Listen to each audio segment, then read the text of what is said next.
ভিকটিমের সাথে যে দুইজন ছিল তাদেরকেও আমরা সে সময় শনাক্ত করা বা তাদেরকে অবস্থান নির্ণয় করতে পারছিলাম না। পরবর্তীতে এক পর্যায়ে এসে আমরা একজন সন্দেহভাজন আসামিকে গ্রেপ্তার করতে সক্ষম হই। তাকে আমরা রিমান্ডে নিয়ে আসি। রিমান্ডে এনে জিজ্ঞাসাবাদের এক পর্যায়ে সেই ঘটনার কথা স্বীকার করে।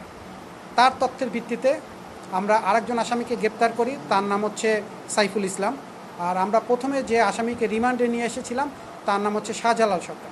তা শাহজালাল সরকার এই ঘটনা সংক্রান্তে বিজ্ঞ আদালতে জবানবন্দি প্রদান করেছে ইতিমধ্যেই, এবং সে ঘটনার বিস্তারিত বিবরণ দিয়েছে। এবং এরই সাথে সাথে আমরা ওই ঘটনা যে তার দুইজন বন্ধু ছিল তাদের একজনকে আমরা শনাক্ত করতে সক্ষম হই এবং তাকেও আমরা নিয়ে আসি এবং বিজ্ঞ আদালতে সেই ঘটনার সাক্ষ্য হিসাবে সাক্ষ্য প্রদান করেছে ইতিমধ্যে। ঘটনার প্রেক্ষাপটটা ছিল এরকম যে এই শাহজালাল সরকার এবং সাইফুল ইসলাম সহ আরও অজ্ঞাতনামা ৮-১০ জন আসামি মিলে রাত ৮টার দিকে প্রথমে এই তিনজনকে আক্রমণ করে।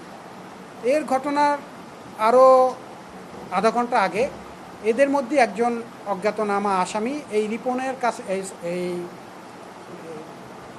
সোহাগের কাছে মাদক কেনার জন্য আসে। মেনলি তাদের ইয়াবা ব্যবসা ছিল বলে তদন্তে জানা যায়। তাই সেখান থেকেই তাদের দ্বন্দ্ব, কারণ এখানেও দুই দলের মধ্যে দ্বন্দ্ব ছিল মাদকের ব্যবসা নিয়ে। তো পরবর্তীতে রিপন যখন এখান থেকে চলে যায় আমাদের যে তদন্তে আসতেছে, তখন সে এই সাইফুল এবং এই শাহজালাল সরকার সহ আরও 8-10 জন আসামি লাঠিসোঁটা নিয়ে এসে এদেরকে আক্রমণ করে। আক্রমণ করার এক পর্যায়ে দুইজন পুকুরে ঝাঁপ দেয়, অন্ধকারে ঝাঁপ দিয়ে তারা ছাড়তে চলে যায়। আর যে ধরা পড়ে তাদের হাতে এই হাসিবুল ইসলাম, নামটা জনি, হাসিবুল ইসলাম জনি, তাকে তারা এলোপাথারি লাঠি দিয়ে মারপিট করার পর যখন মারা যায় তখন তার লাশটা পুকুরে ফেলে দেওয়ার পর এটা 12ই ডিসেম্বর 2024 তারিখে লাশ ফেলে দেয় রাত 8টার পরে। আর 2024 সালের 16ই ডিসেম্বর বিকাল 4টার দিকে এই পুকুরে লাশ ভেসে ওঠে। তা এটা হচ্ছে যে পিবিআই দীর্ঘদিন তদন্তের পর বা দীর্ঘদিন এটার বিষয়ে সম্মিলিত প্রচেষ্টার পর আমরা এটার এই প্রকৃত ঘটনা উদ্ঘাটন করতে সক্ষম হয়েছি। এবং আমাদের অতিরিক্ত আইজিপি পিবিআই প্রধান মহোদয়ের নির্দেশনায় আমরা দীর্ঘদিন ধরে মামলাটার পিছনে কাজ করেছি, কারণ মামলাটার আমরা কোনো ক্লু পাচ্ছিলাম না প্রথম পর্যায়ে কাজ করতে গিয়ে।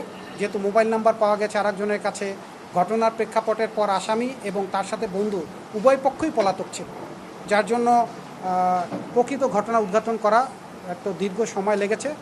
ইনশাল্লাহ এটার এখন প্রকৃত ঘটনা আমরা জানতে পেরেছি। আমরা এই ডিসিস্ট জনির বাবা মাকেও আমরা ঘটনা অবহিত করেছি এবং এই সংক্রান্তে ইতিমধ্যে বিজ্ঞ আদালতে স্বীকারোক্তিমূলক জবানবন্দি প্রদান করেছে।